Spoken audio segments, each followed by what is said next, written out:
What is Newtonian mechanics? Is that aspect of mechanics that considers what? That consider that forces are responsible for motion. So it's an aspect of mechanics that deals with dynamics. Deals with dynamics of a body. So that's Newtonian mechanics. It considers that only a force can cause motion. Only a force is responsible. Only a force is responsible for the change in the position of an object. Only a force is responsible for the change in the position of an object. If I ask you, what is dynamics? You can tell that dynamics is an aspect of mechanics that deals with what? Motion of a body and the force responsible for the motion of the body. I come again, dynamics is what? An aspect of physics, of mechanics. It's an aspect of mechanics that deals with the what? Motion of the body and the forces responsible for that motion. It's believed that only a force can cause what? Can cause motion. Okay? That's dynamics. So, we have the laws of dynamics. We have the laws of dynamics.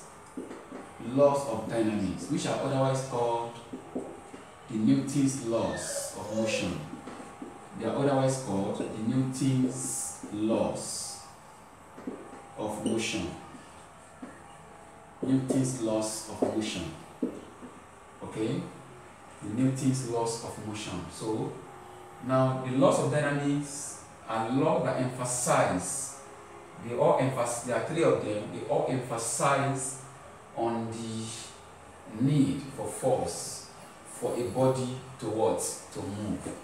So, in the first law of motion, the Newton's first law of motion, like I said, you have to jot, you have to write, you have to jot everything I say. So, it's very important you jot everything I say. So, I said what? For Newton's first law of motion, Newton's first law of motion. What did the first law of motion say? Newton's first law of motion says or states that Newton's first law of motion states that a body will continue, or a body, it says a body will remain, in its present state. A body will remain in its present state unless a force acts on it. State. Watch that word, state. Watch that word, remain. Unless a what? A force acts on it. Unless a force acts on it. Okay? Unless a force acts on it. So, what do we mean? It means that what? It says a body will remain in its what? Present state. My two key words are remain and state. How many states does a body have? How many states does a body have? A body can be in a state of rest or in a state of uniform motion. In a state of uniform motion. A body can be in a state of rest or in a state of what? Uniform motion. So Newton's first law of motion says a body will remain in its present state unless a force acts on it. Which means that what? It will remain at rest. It will remain at rest until a force acts on it, so it can move. That means a body at rest will continue to be at rest unless a force acts on it. It says a body will remain in its what? In uniform motion. Will remain in uniform motion. It will continue moving in uniform motion unless a force acts to stop it. That's first law. That's first law. It says that what?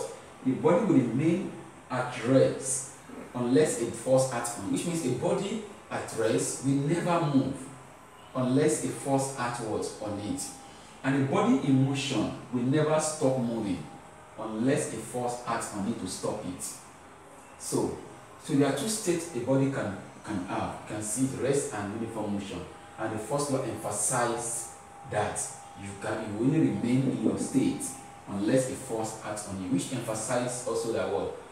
Force is responsible for the motion of a body. A body will not just move unless a force is acting on it. Unless a force is acting on it. So a body will not just what? Stop moving. A body in motion will not stop moving unless a force acts on it. A body at rest will not start moving unless a force acts on it. That's first law. And this law can be called the first law, the Newton's first law of motion can be called law of inertia. It can be called the law of inertia. Newton's first law of motion can be called law of inertia. What is inertia? What is inertia? Okay, inertia means what? Inertia means what? The tendency of a body, to remain in its present state. The tendency, inertia means what? The tendency of a body to remain in its present state. Or better, can say what? Inertia means what? The reluctance of a body to do what? To change its state. The reluctance of a body to change its state. If they ask you, what is inertia? Inertia is the what? Reluctance of a body to change its state. To change its state. Newton's first law of motion is called the law of inertia. And so inertia is the what? Tendency of a body to do what? To do what? To remain in its what? Present state. Or we say what? Reluctance of a body to change its state. When you say a body at rest, inertia of the body at rest means that what? The body wants to remain at rest. It does not want to change that state. So that reluctance of a body at rest to change that resting position is called inertia of the body. And the inertia of a body, watch, the inertia of a body depends on mass. Inertia of a body depends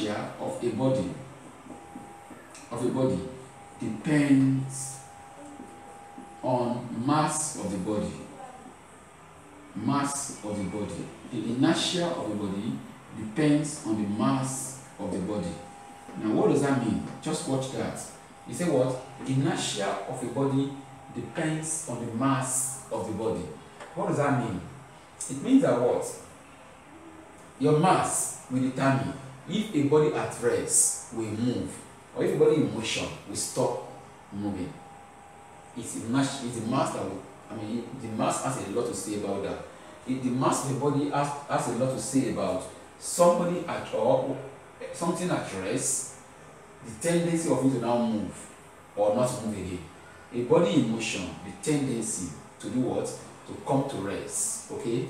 Now, example is this. If you see a rock, a rock will prefer to be at rest forever. A rock will not move. Nobody can move a rock.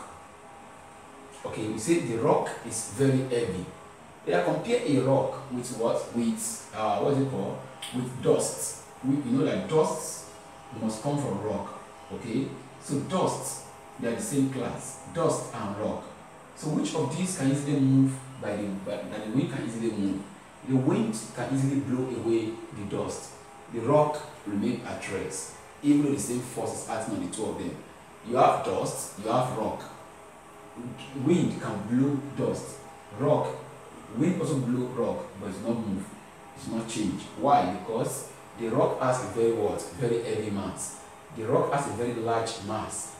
And because of the large mass of the rock, we say what? It's reluctant to what? To move. I mean, the rock will continue to be at what? Rest, because of its what? Large mass. So in summary, the more the mass of a body, the more is inertia. The more the mass of a body, the more is inertia. The more is inertia. The more is inertia. That's what I explain now. If the wind blows rock and the wind blows dust, who is more reluctant to move? Rock is far more reluctant to move. Rock will not move. Rock is highly reluctant to motion. It will not move. And reluctance of a body to change its position is called inertia of the body. So because the rock is heavy, it has high inertia. Dust is what? Light. It has low inertia. So the dust will surely move. Okay? Now if you have a trailer, you have a car, and you have a trailer, or let's say a train. Let's say a train. A car and a train.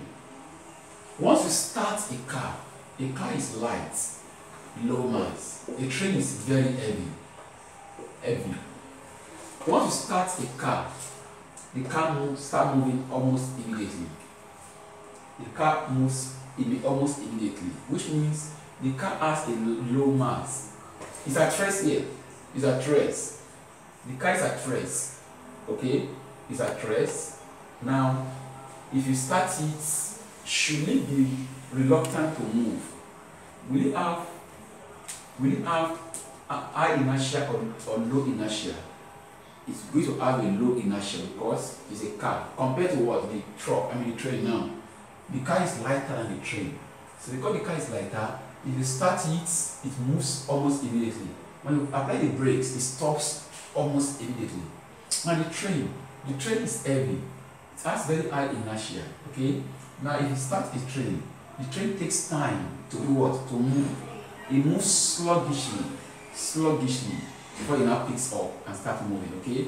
Even though the almighty electric train. Okay? Now the train will move sluggishly compared to the car.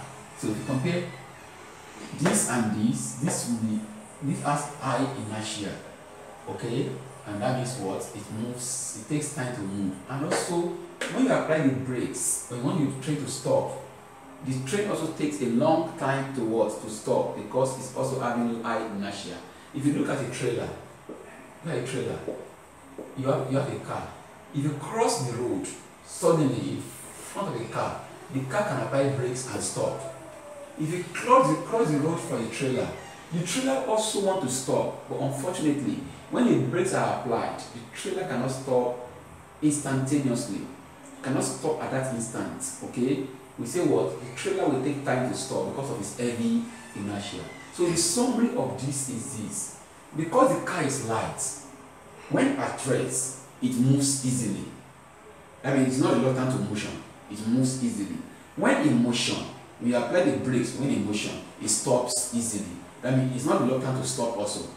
When at rest, it's not reluctant to move.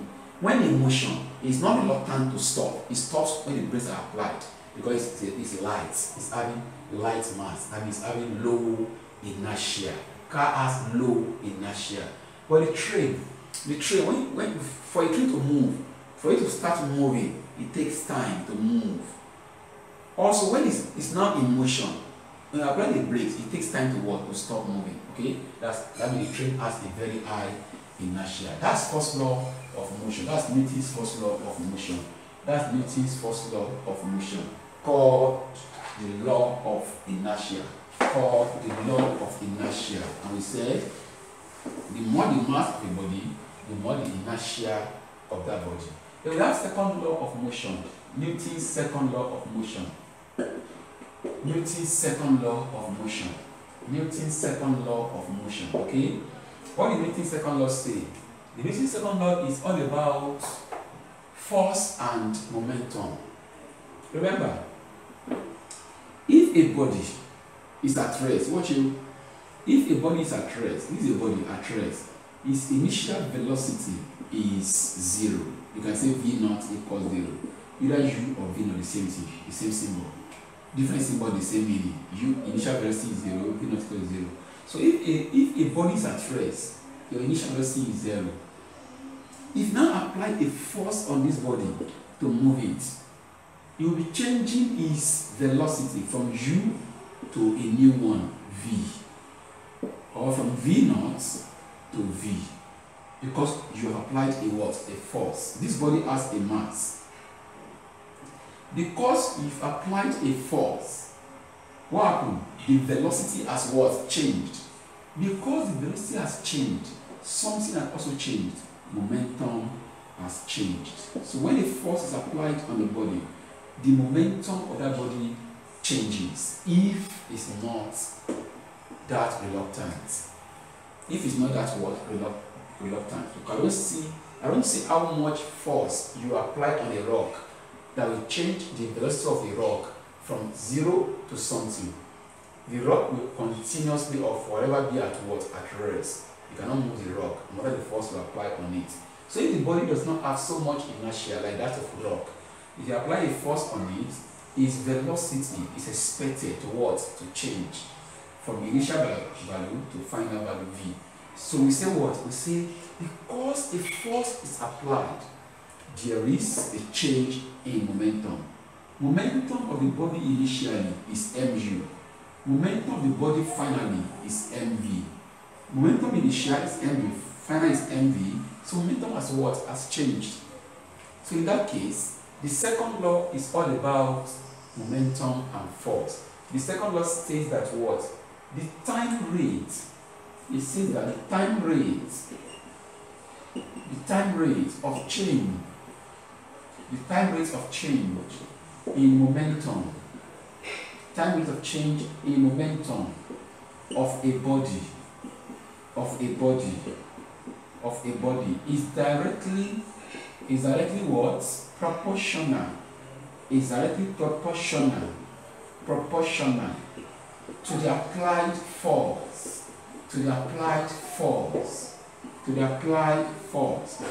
in the direction of the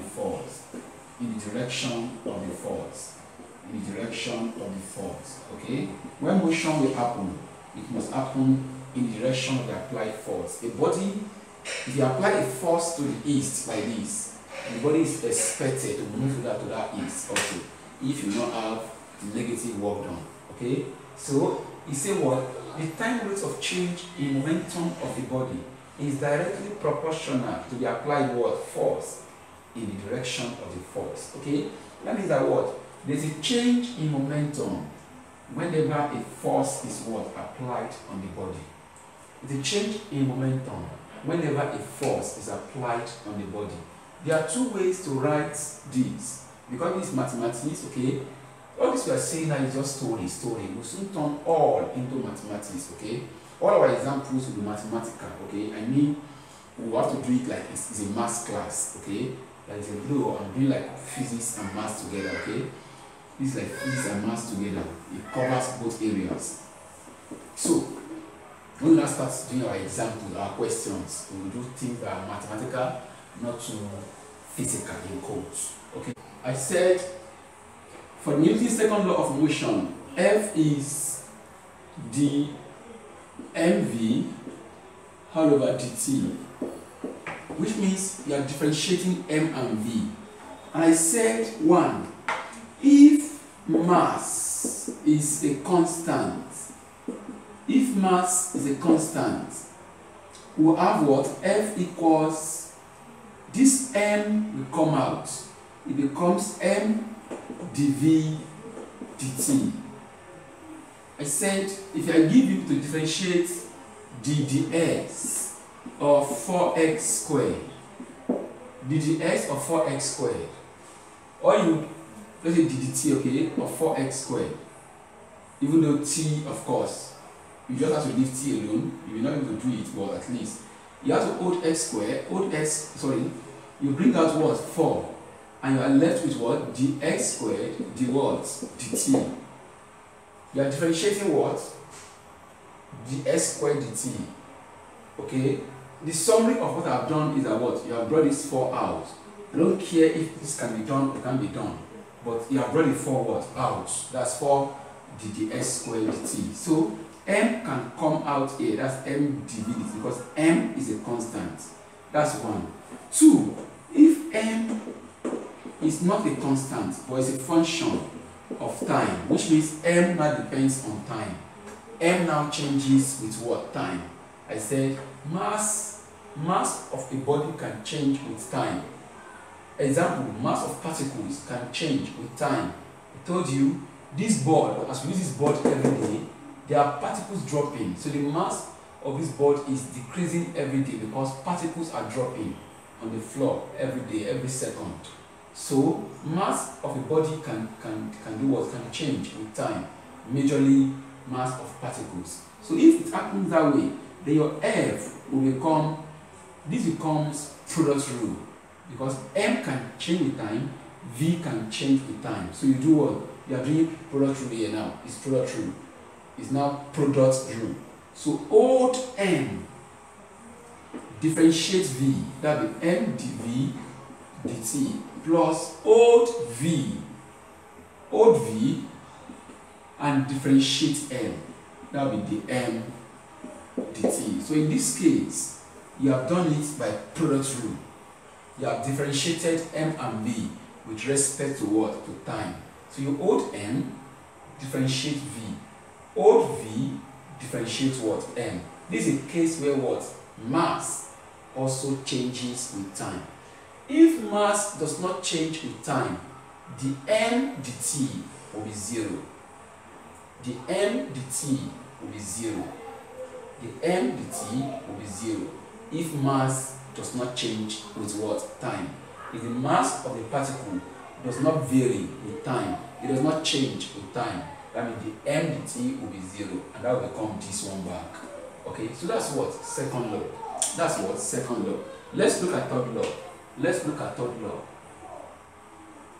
Let's look at third law. Newton's third law of motion. What did the third law say? Newton's third law of motion. Newton's third law of motion. Newton's third law of motion. What did he say? It says that what? The law states that action and reaction are equal, not only equal, opposites, and act on different bodies. You have to understand this. They are equal, they are opposites. Action and reaction are equal and opposites, and that's not all, and they act on different bodies. Okay, now you can see there's always an action force and there's always a reaction force. Action and reaction are both what? Equal, but they are saying that what? The action acts on a particular body, the reaction also acts on a particular body. That means action and reaction are not acting on the same body. For instance, let's look at this. If you sit on a chair or on a table, this is a table, this is a table. You sit on this table, or you put a book, or you pack your books, or you put a box, whatever you like, on this table. This is a box on this table. This table has legs to carry the weight of this box. The first thing you should note is that what? The weight of this box will always act downward like this. The weight of anybody acts downward. So the weight of this box acts vertically downward. And that weight is acting on what? That weight of the box, this is the box or the book, whatever you like call it, the weight of this box acts vertically downward on this table. We say what? The weight of the box acts on the table. The weight of the box is an action force. It's action. The weight is acting. The weight of the box cannot act on the box. Your weight cannot act on you. You cannot exert a force on yourself. It's not possible. So the weight of this box is acting on the table. That means weight of the box acts on the table. Why? The table provides a force acting against this but equal to it, called a reaction. There's a normal reaction of this table. The table offers an equal and opposite force. They are equal. R and mg are equal, but they are both what? Opposite. You can see what? Mg act downward, reaction is acting what? Upward. So this table offers the legs of the table supporting the weight of the book supports the weight by offering an upward force backward. It offers an upward force to support the weight of this box. So we say what? The reaction here is from the table, but it's now acting on the box. So the box's weight acts on the table, while the table's reaction acts on the box. So the two of them are on different bodies. Weight of the box acts on the table, reaction of the table acts on the box. So weight acts on the table, reaction acts on the box. That means what? Weight is the action, acts on the table. This reaction from the table acts on the box. So they are what? They are equal, opposite, and they act on different bodies. You have to note that statement. Action and reaction are equal, very important. They are opposites, very important. And they act on different bodies, also very, very important. These are three things you have to note in Newton's third law of motion. Okay? So we'll be looking at, let's go to the next aspect. We'll come back to all these things. We are only still doing definitions. We'll still come back to everything all over again.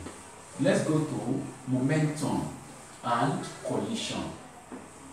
Let's write momentum and collision.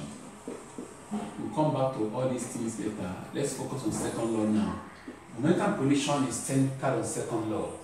Momentum and collision. And collision.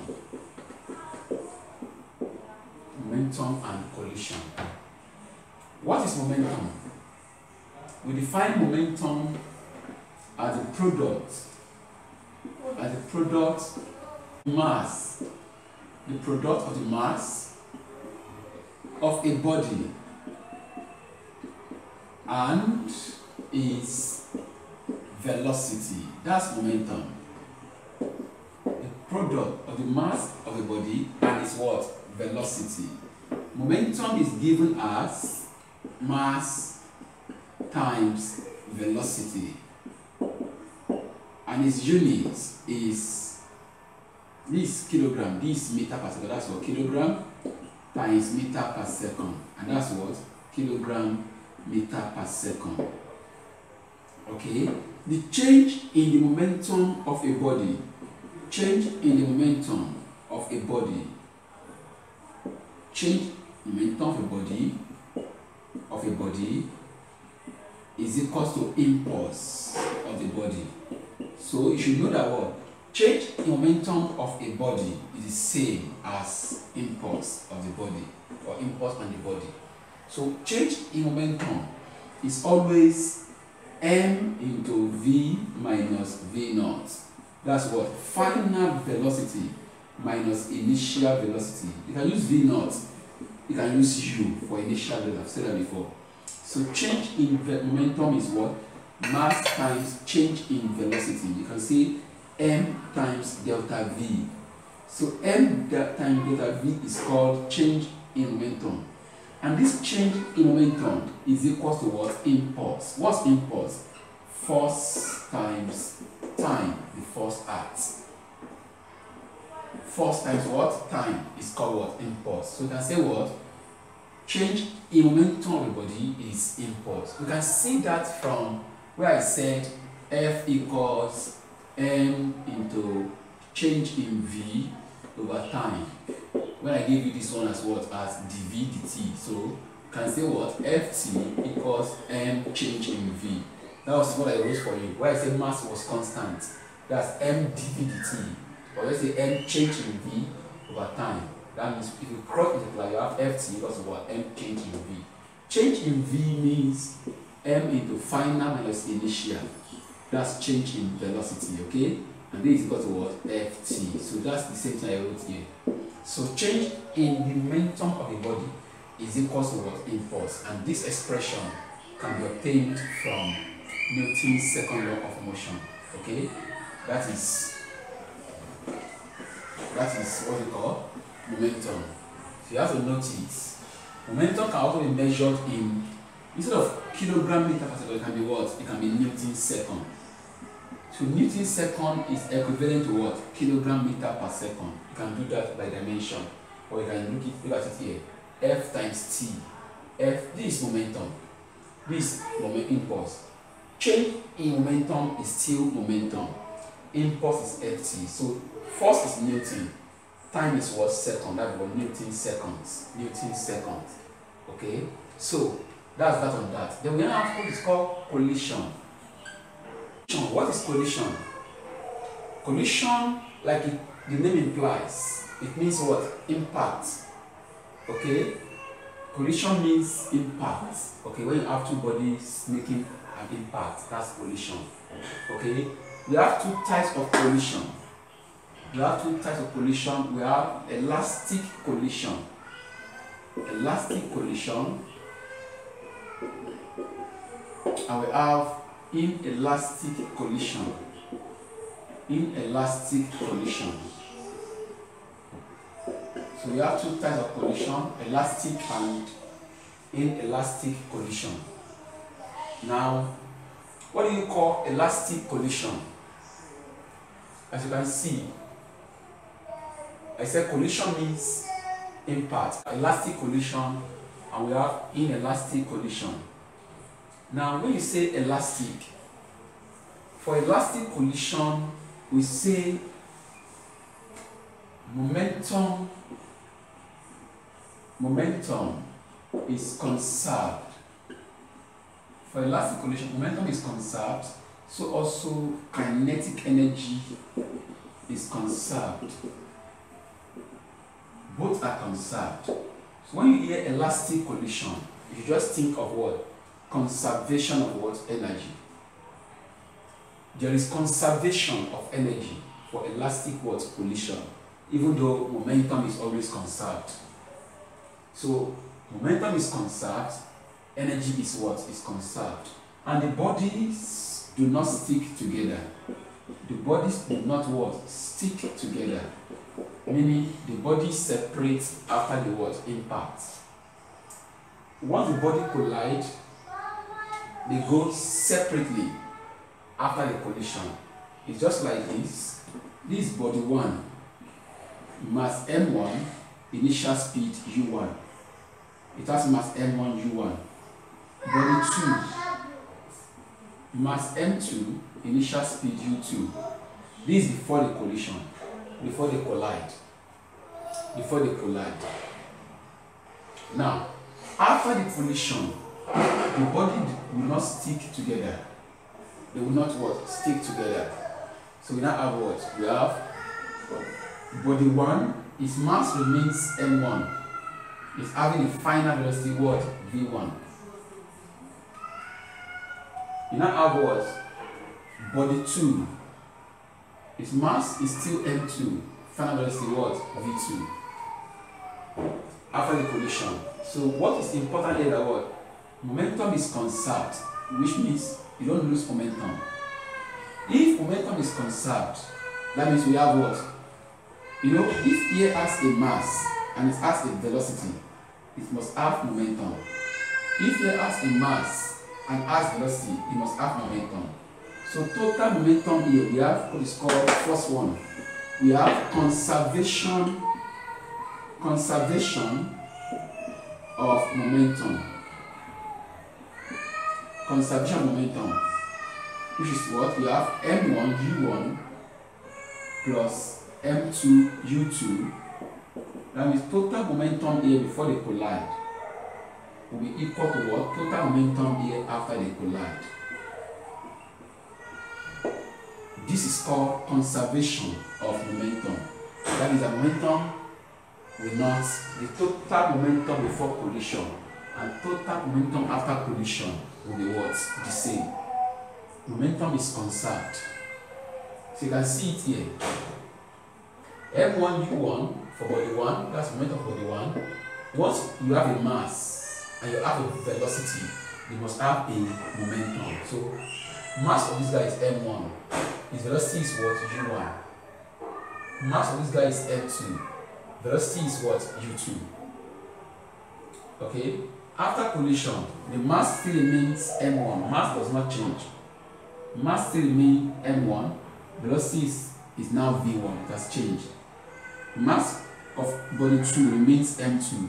Its new velocity is now v2. Don't forget that what now? Even though you say momentum is what? Is conserved, it's not lost. But you should know that what? Momentum is lost by one and gained by the other. If here loses momentum, here will gain whatever this one has lost, here will gain it. Or if 2 loses momentum, 1 will gain it. So whatever momentum is lost by one will be gained by the other. So we say what? On overall, the momentum lost by 1 is momentum gained by 2, which means on overall, there is no loss of momentum at all. We don't have any loss of what? Momentum at all. So at the end of the day, if you add momentum of this to this, and whatever is the momentum of this and this, if you add these two together, add these two, they will be equal. That's called conservation of momentum. So let's see the conservation of energy. Conservation of energy. All these are elastic collision. Momentum is conserved, energy is conserved. Let's see the conservation of what? Of kinetic energy. Of kinetic energy, Ke. Kinetic energy, Ke. Let's see that. For this one, kinetic energy is always what? It's always half mass times velocity squared. That's called kinetic energy. So this one will be half m1 u1 squared. That's kinetic energy of the, that's mass and velocity squared. Ke of this one will be what? Body 2 is will be half mass of body 2 u2 squared equals what is kinetic energy after collision? Kinetic energy after collision for this one will be half mass is m1, velocity is what? v1 squared, plus here also it will be what? Half mass is m2, velocity is what? v2 all squared. So that's what? Conservation of kinetic what? Energy for elastic what? For elastic collision. That's kinetic energy of this is half mass and velocity squared, that's m1 v1 squared. Ke of this, same thing. Ke of this, Ke of this. So which means that what? Total kinetic energy before collision and after collision are the same. Total Ke after, before and after are what? Are the same. That's the meaning of what? Conservation of what? Kinetic what? Energy. And we see the bodies do not what? Stick together. These bodies after collision move separately with different what? Velocities. Okay? They do not what? Stick together.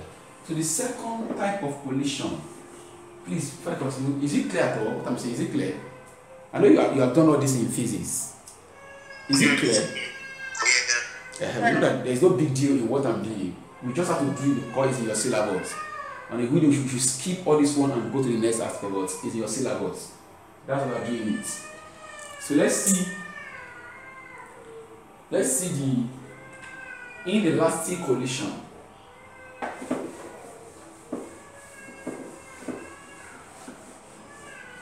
So let's see inelastic collision.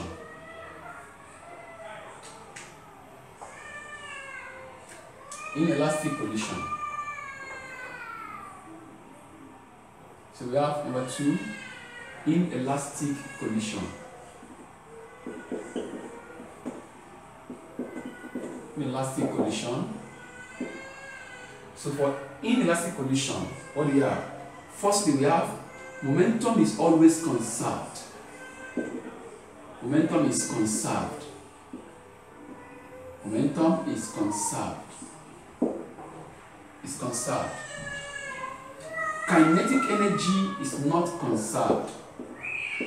Kinetic what? Energy is not what? It's not conserved. You should know that. It's not conserved. That means there's a loss of energy. Though there's a loss of energy, but the principle of conservation of energy is still maintained. Even though we have a loss of energy, because that energy loss can be used. It's lost in the form of heat, in the form of what? Sound. And that heat and sound are still very useful. So if you can get the heat, get the what? The sound, you still have what? conservation of what? Energy. So KE is not what? Conserved. Momentum is conserved. The body do not, the body what? The body stick together. The body stick together after collision.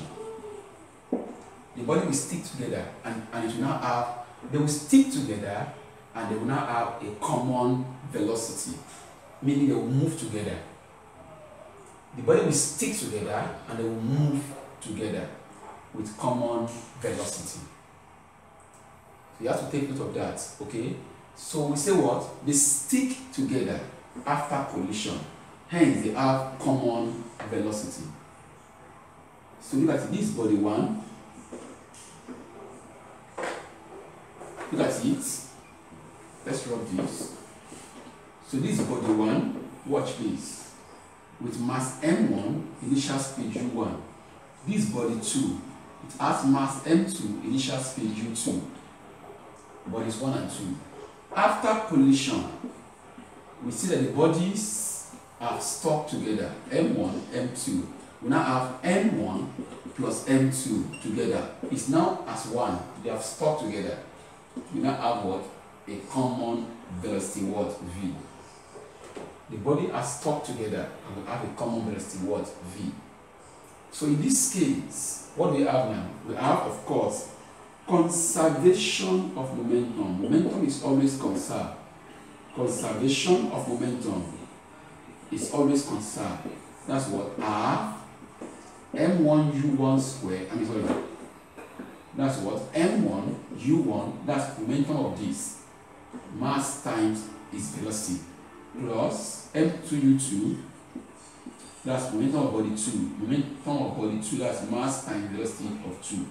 Equals M1 plus M2 times common velocity.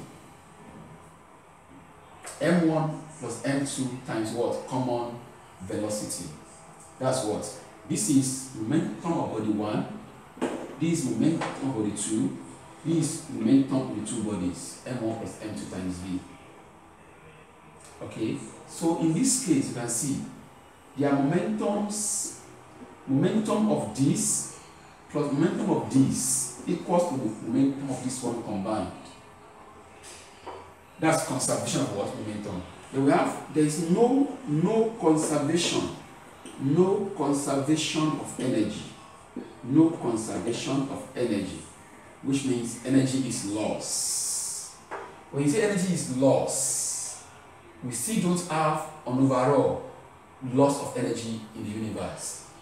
In the overall, there is no loss of energy. The energy lost here is actually lost to heat production or sound production. Okay? And the heat and sound can be harnessed and what? And used. You can harness the word, the heat and sound and use it. For instance, you can use the heat to boil water to make tea. That will give you chemical energy in your body. So the sound can be used to kill bacteria in water. Sound can be used to kill bacteria in water. It's already useful. So there's a loss, but there's no loss according to the principle of conservation of energy. Even if the loss is just transformed, what is lost here is only transformed from kinetic energy to other forms of energy. So here, that's what Ke of this is half mass U1 squared. Ke of this is what? Half M2 U2 squared. It should have been equal to the Ke of this half. The mass is what? M1 plus M2. That's the mass, then V squared. It should have been equal, but they are not equal. Watch that. Not equal. They are not equal. That means that what? There is no conservation of energy. So the energy here is always greater than the energy here. The difference in the two energy is the loss. But which loss? Is not really a loss, but it's an energy, is a kinetic energy converted into other forms of energy. Like I said, heat and what? And sound production. Okay? Did you get one or two things? Anybody? Yes. Okay. No. So let's write. Stop editing. coefficient of restitution. Let's write coefficient of restitution. Restitution.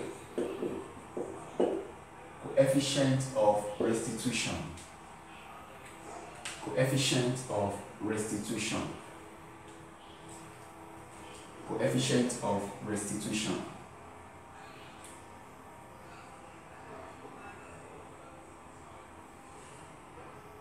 Okay. What do you call coefficient of restitution? We use these to measure elasticity of collision. You can see that what coefficient of restitution is used to measure the degree of elasticity of a collision. It tells you the degree of elasticity of a collision. And we give it as what? The symbol for coefficient of restitution is E. And it's given as relative velocity. Relative velocity of recession over relative velocity of approach. So E equals minus into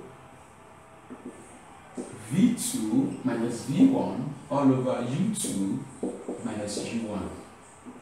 E equals minus into brackets. E equals minus into bracket V2 minus V1 over U2 minus U1.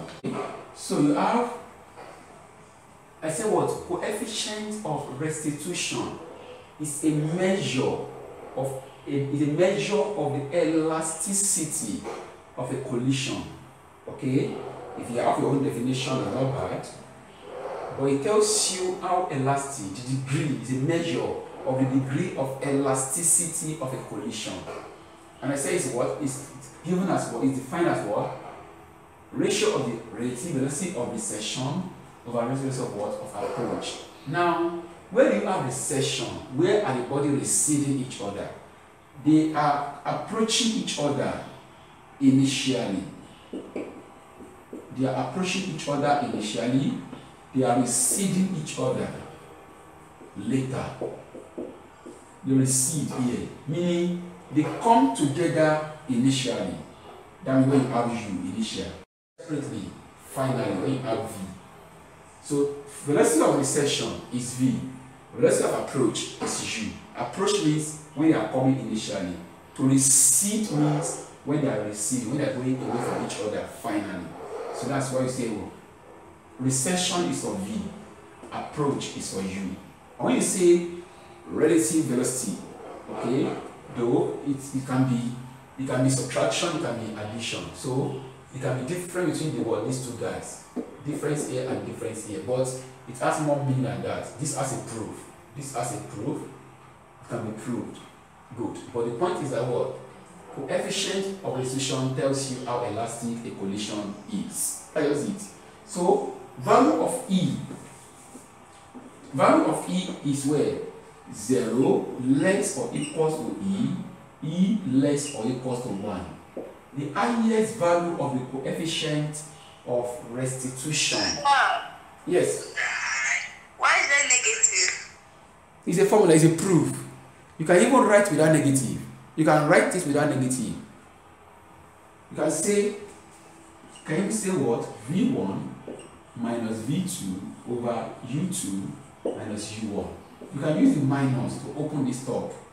You can even use the minus to open the bottom. You can say V2 minus V1 all over. You can say minus times this. That's what? U1 minus U2. So the question will not be why is it negative? The question is how is the equation derived? How was it derived? Is that okay now? The formula says there will be negative inside, but you can ask how is it derived? Should we derive it? Good. If it's how we derive it, we will derive it. But it's not necessary. So you can see, look at the board. If you use this minus to open this bracket, It will be minus times V2 minus V2. Minus times minus V1, that's plus V1. While here remains. You can either use minus to open the top or open the bottom.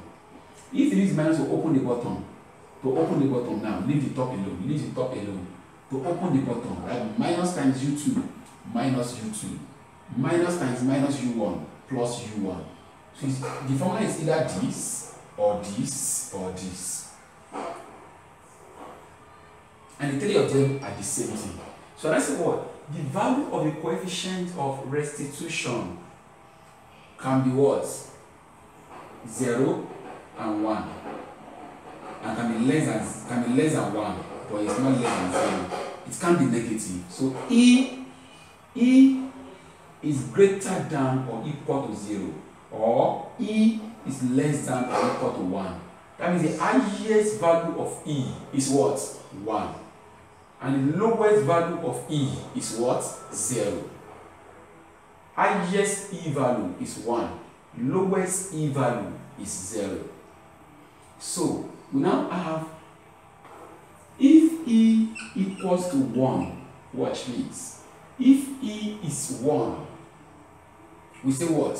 We say collision is perfectly elastic.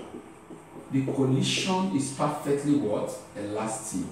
If E is 1. If E equals to 0, the collision is perfectly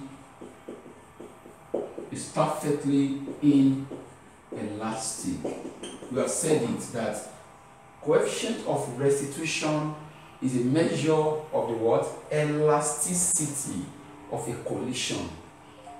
It's a measure of how elastic a collision is. And it can be 1, it can be 0. If it's 1, it's perfectly elastic. If it is 0, it's perfectly inelastic. If it's inelastic, it means that the body will do what?